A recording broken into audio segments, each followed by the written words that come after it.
तो welcome back to the channel. तो आज की इस वीडियो में हम डिस्कस करेंगे यूनिट नंबर 4 जो कि फ्रेजेस से रिलेटेड है।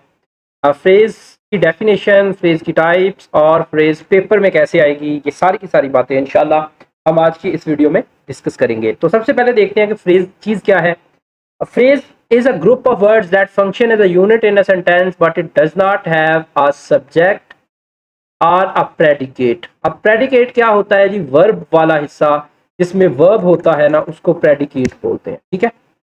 Phrases can be classified into different types such as noun phrase, verb phrase, adjective phrase, adverb phrase, prepositional phrase, appositive phrase, infinitive phrase, participle phrase, gerund phrase, absolute phrase। शुमार types है phrase की, इंशाल्लाह one by one वो सबको हम discuss करेंगे। अब इसमें कुछ पॉइंट्स हैं जो आपने जहन में रखने हैं। आई होप सो फ्रेज की डेफिनेशन आपको समझ आ गई होगी। फ्रेज वो वाला यूनिट होता है सेंटेंस का जिसके अंदर वर्ब या सब्जेक्ट नहीं होता। ठीक है। ऑब्जेक्ट हो सकता है, प्रपोजिशन हो सकती है, एडजेक्टिव हो सकता है और नाउन हो सकता है, सब कुछ हो सकता है other than subject and verb. ठीक है। अच्छा, आगे बढ़ते हैं तो हम देखते हैं कि फंक्शन क्या है जी। इसके जो पॉइंट्स आपने रिमेंबर आपके माइंड में होने चाहिए। Function as a unit in a sentence, एक पूरी एंटिटी, एक पूरे यूनिट की तरह ये फंक्शन करेगा। डजंट हैव अ सब्जेक्ट और प्रेडिकेट, ये भी आपने माइंड में रखना है कि इसमें सब्जेक्ट और प्रेडिकेट नहीं होगा। प्रेडिकेट मैं बता चुका हूँ कि वर्ब को बोलते हैं। ठीक है, वर्ब वाले पार्ट को। Can't stand alone as a complete sentence, कभी भी अकेली ये सेंटेंस नहीं हो सकती, तो हम सेंटेंस नहीं कह सकते। या इसको यूं समझ लें कि कभी अकेली फ्रेज जो है वो मीनिंग पूरे कन्वे नहीं कर पाती। ठीक है।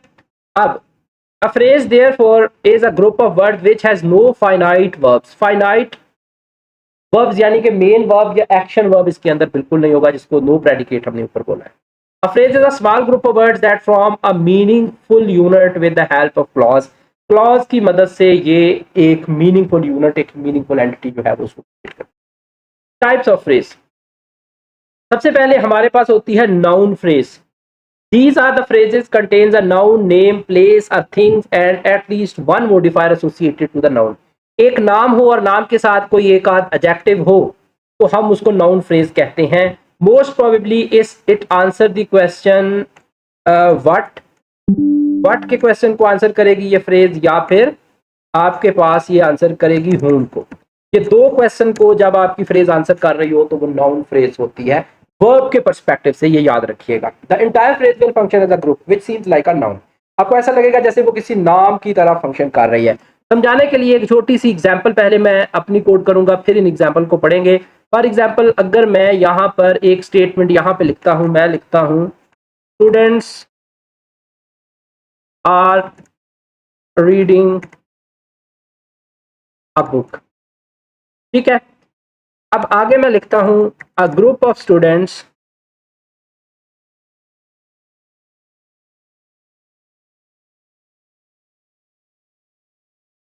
Are is reading a book.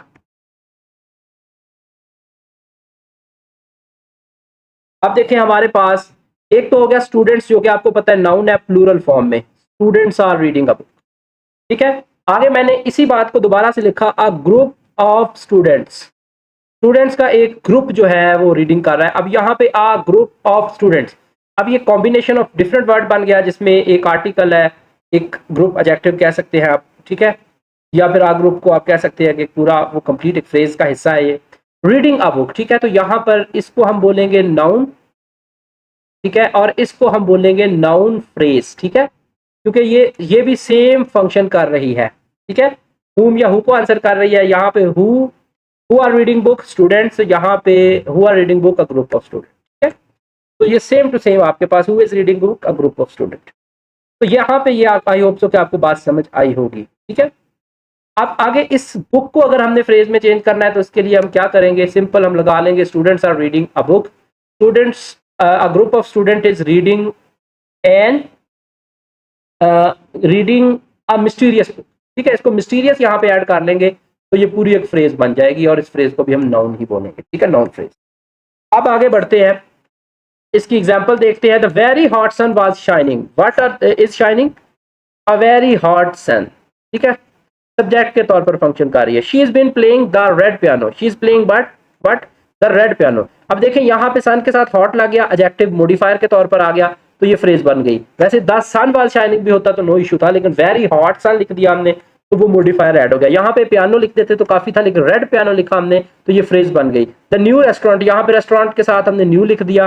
He is going on a road trip, ठीक हो गया, he is going on a road trip across the country next month, object के तौर पर यहाँ पे आ गया। The beautiful beach was crowded with tourist, the beautiful beach, ठीक है।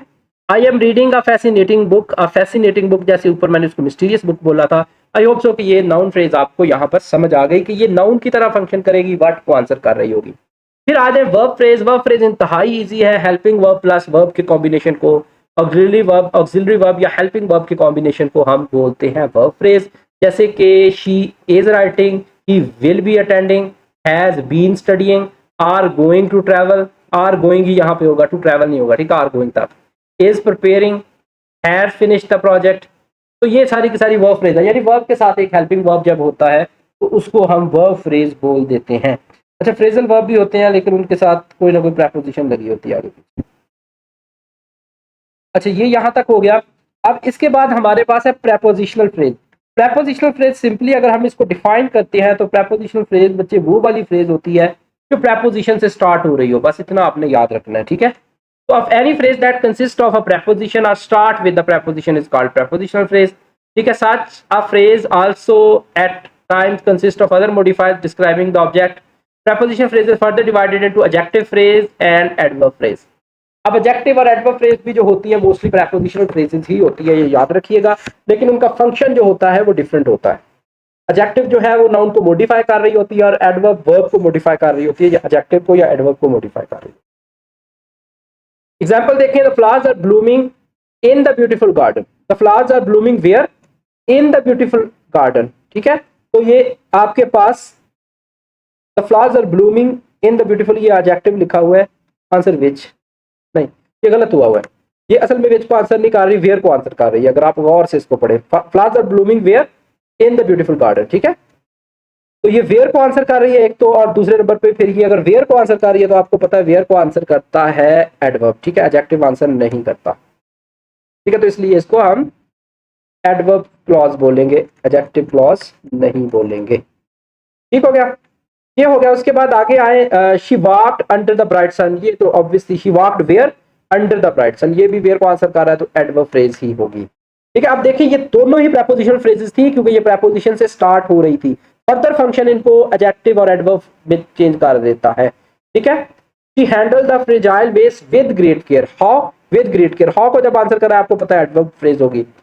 The hikers track through the dense forest, how from where, through the हो जाएगा तो एडवर्ब फ्रेज है। The kids ran quickly across the field, ये भी adverb है। Adjective की कोई एग्जांपल नहीं थी तो मैं दे देता हूं, वैसे जब भी नाउन के बाद आएगी, जैसे कि मैं लिखूं the boy in red shirt is very famous, ठीक है। यहां पे देखिए ये इन जो है ये प्रेपोजिशन से स्टार्ट हो रहा है, तो boy, which boy, in red shirt, तो ये इसको मॉडिफाई कर रही है तो इसलिए इसको हम बोलेंगे एडजेक्टिव फ्रेज। तो ये हो गया। अब इनको वन बाय वन अलग अलग हम डिस्कस कर लेंगे ताकि अंडरस्टैंडिंग को थोड़ा सा और भी बेहतर बनाया जा सके।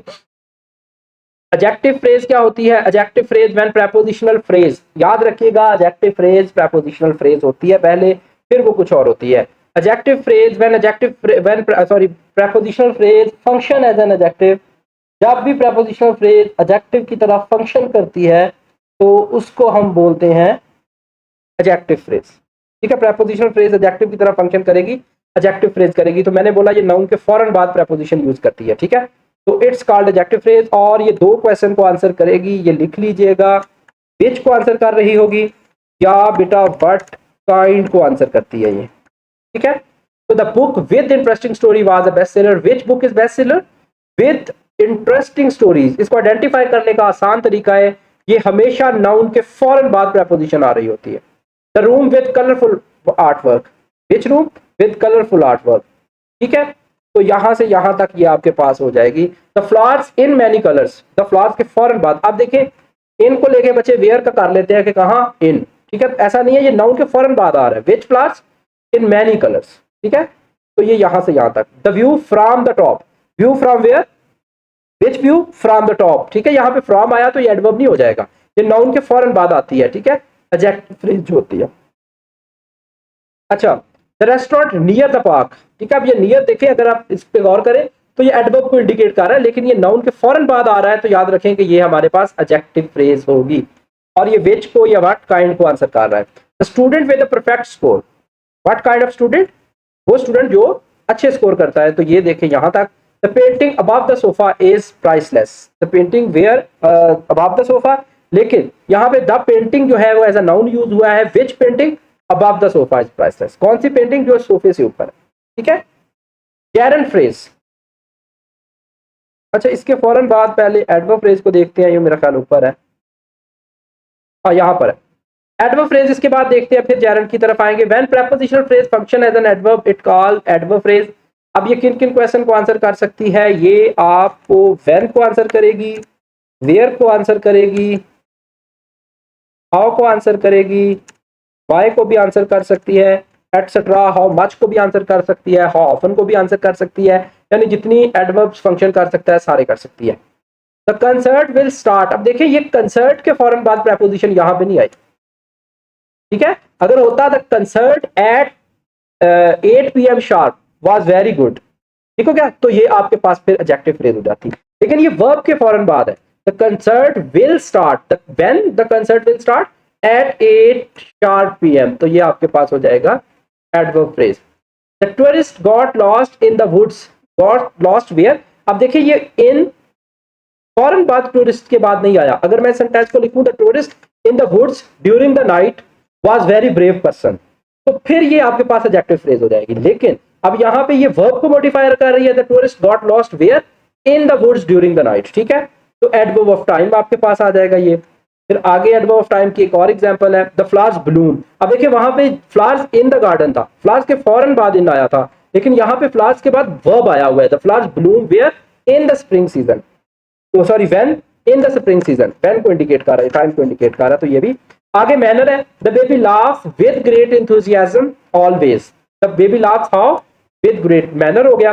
The student study late into the night, late at night होना चाहिए, लेट एट द नाइट, ठीक है, तो यहाँ पे the student study when late at night, ठीक है। The museum is open on weekend, the museum open when on weekends, ठीक है। वेयर को भी आंसर कर रही है, they are going to the famous school, they are going where to the famous school, ठीक है।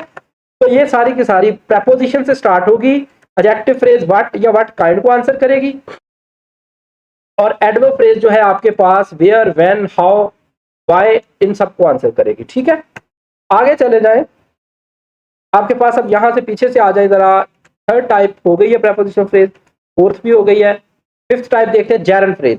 जैरन फ्रेज बच्चे फंक्शन एज अ नाउन, याद रखिएगा कि ये पूरी फ्रेज नाउन की तरह ही आंसर करेगी, और ये फ्रेज भी आपका जिस तरह नाउन आपका व्हाट या हुम को आंसर कर रहा था ना, ये भी व्हाट को ज्यादातर और कभी कभार हुम या हु को भी आंसर करेगी, ठीक है। अच्छा, gerund is a word that invariably end with ING, एक ये तो आपको पता है कि जेरेंट जो है वो आईएनजी पे एंड होता है, ठीक है, विदाउट एक्सेप्शन। तो gerund phrase is a phrase that contains an ING word, पहले तो आईएनजी वर्ड उसमें होना चाहिए, फिर व्हाट या हुम को अगर आंसर कर रही हो तो जेरेंट फ्रेज है, अगर बच्चे विच या व्हाट काइंड को आंसर कर रही हो तो वो एडजेक्टिव फ्रेज है। पता कैसे चलेगा अभी मैं बता देता हूं। Singing in the God brings her Joy, ठीक है, तो यहां पर कॉयर के साथ सिंग करना उसको देता है व्हाट ब्रिंग्स हर जॉय, तो ये पूरे का पूरा जो आपकी फ्रेज है ये जेरेंट इसको आपका व्हाट का आंसर कर रही है, ठीक है। Eating healthy foods improves overall health, what improves overall health, eating healthy food, ठीक है। उसके बाद राइटिंग नॉवेल्स, अब देखिए राइटिंग नॉवेल्स के फौरन बाद आ रहा है, तो बच्चे का जो कोर कॉन्सेप्ट बना हुआ है वो ये है कि राइटिंग जब भी आईएनजी वर्ड किसी नाउन से पहले आ जाए तो वो एडजेक्टिव होते हैं, नहीं बेटा ऐसा नहीं है। यहाँ पे अगर ये एडजेक्टिव होता तो नॉवेल्स हमारे पास मेन सब्जेक्ट होता, तो नॉवेल्स के बाद यहाँ पे एज नहीं आना चाहिए था, आर आना चाहिए था, ऐसा ही है ना। तो इसका मतलब है कि नॉवेल यहाँ पे अननेसेसरी है, writing is her dream career, novel सिर्फ उसके अंदर एडिशनल इंफॉर्मेशन है, ठीक है। तो writing novels is her dream career, तो यहाँ पे राइटिंग नॉवेल्स जो हमारे पास क्या होगा, what is her dream career, writing novel. His favourite pass time is playing soccer, तो what is his favourite play time, playing soccer, ठीक है। तो ये व्हाट को आंसर कर रहा है। एक और तरीके से इसको समझने की कोशिश करें, अगर मैं यहाँ पे प्लेइंग को रिमूव कर दो, मैं इसको पढ़ूं his favourite game is soccer, his favourite game is soccer तो हो सकता था, लेकिन पास्ट टाइम है, प्रोसेस बताना है आपने, तो प्रोसेस के लिए प्लेइंग यहाँ पे रिक्वायर था, ठीक है। His favourite past time is playing soccer, ठीक है। Learning new skills is essential for growth, ठीक है। अब देखिए अगर मैं पीछे से लर्निंग हटा दूं, new skills is essential for growth, अब स्किल्स के साथ आर लगना चाहिए था, new skills are essential for the growth, ठीक है। तो ये आपका सेंटेंस की स्टेटमेंट खराब हो जाती है जब भी आप आईएनजी टेंस को रिमूव, आईएनजी वर्ड को रिमूव करते हैं। किसी भी स्टेटमेंट में करके देखें तो ये आपकी स्टेटमेंट खराब हो जाएगी, लेकिन पार्टिसिपल के केस में मैं आपको बताऊंगा कि ऐसा नहीं होगा, ठीक है। Running in the park is great exercise, अब यहां से अगर मैं रनिंग हटा दूं, मैं लिखूं in the park is great exercise, तो कोई सेंस ही नहीं बन रही। Running in the park is great exercise, what is great exercise, running in the park, तो व्हाट को आंसर कर रहा है, रिमूव करने स्टेटमेंट के मीनिंग या उसके कॉम्बिनेशन थोड़ा वियर्ड हो जाता है या खराब हो जाता है, ठीक है। और यही बस चीजें आपने इसके अंदर से याद रखनी है। आगे आ जाए, अब पार्टिसिपल को पहले देखेंगे, उसके बाद हम जाएंगे पार्टिसिपल फ्रेज, ये दोनों इकट्ठी आपको अच्छी समझ आएंगी। पार्टिसिपल फ्रेज, पार्टिसिपल जो होते हैं बच्चे begin with a participle, participle से स्टार्ट होगी। पार्टिसिपल क्या होता है, present participle ending with ING word, past participle ending with ED या ईएन, यानी कि थर्ड फॉर्म ऑफ वर्ब जो होती है, ठीक है। वन थिंग टू रिमेंबर, जब भी किसी नाउन को मॉडिफाई करें, one thing to remember is that a participle phrase always take the form of an adjective, ये एडजेक्टिव की तरह बच्चे हमेशा फंक्शन करेगी। Some example of the participle phrases are like the book written by a famous author, which book, ये देखें which book written by a famous author, adjective की तरफ यहां पे फंक्शन कर रही है। आगे देखें, the teacher grading papers didn't notice the noise, which teacher, ठीक है, the teacher who is grading the paper, तो ग्रेडिंग पेपर। द सन शाइनिंगली, अब यहां से मोस्टली ब्रैकेट के साथ है, अच्छा ब्रैकेट किस बगैर भी आ जाती है, जैसे कि मैं लिखूं, एक मैं स्टेटमेंट लिख देता हूं, I met a smiling boy on the road. अगर एग्जामिनर ने यहां से लेकर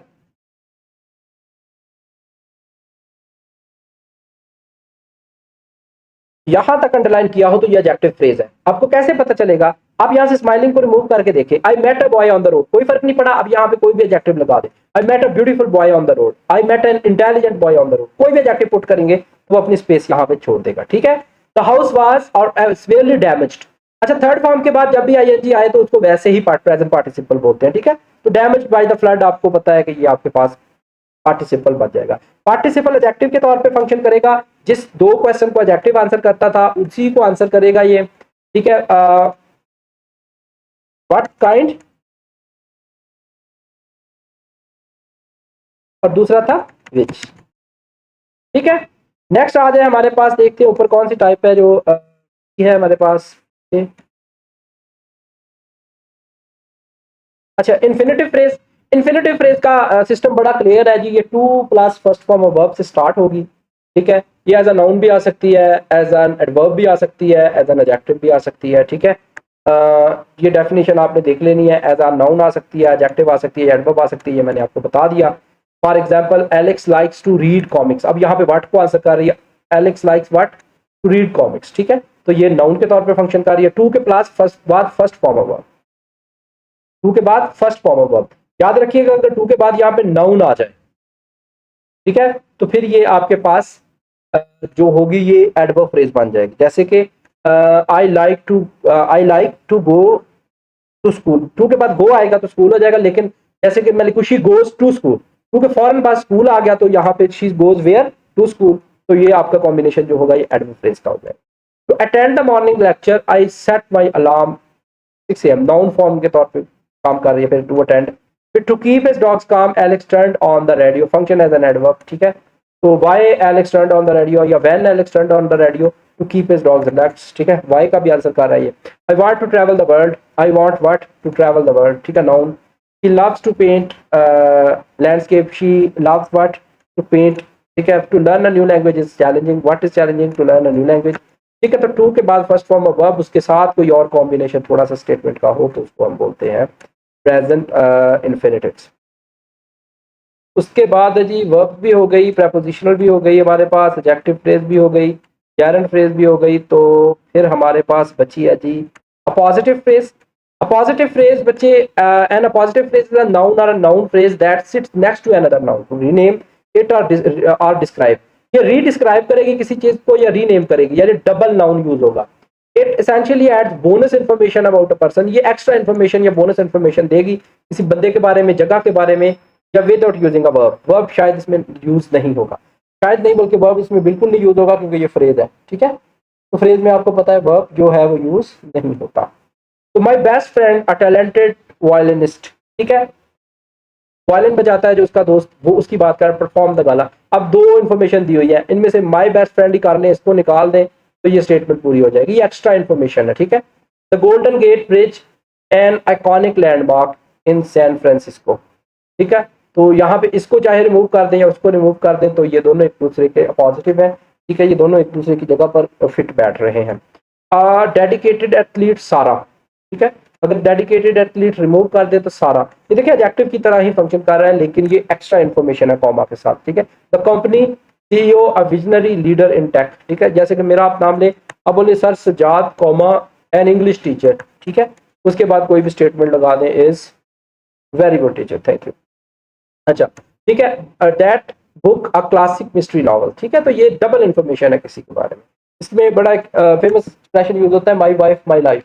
ठीक है, my wife comma my life is coming. तो यहाँ पे वाइफ और लाइफ एक ही बंदे के बारे में बात हो रही है, तो इसको पॉजिटिव फ्रेज बोलेंगे. ठीक है, अच्छा, उसके बाद आती है absolute phrase. Absolute phrase and absolute phrase is the group of words that modify an entire sentence rather than just a single noun.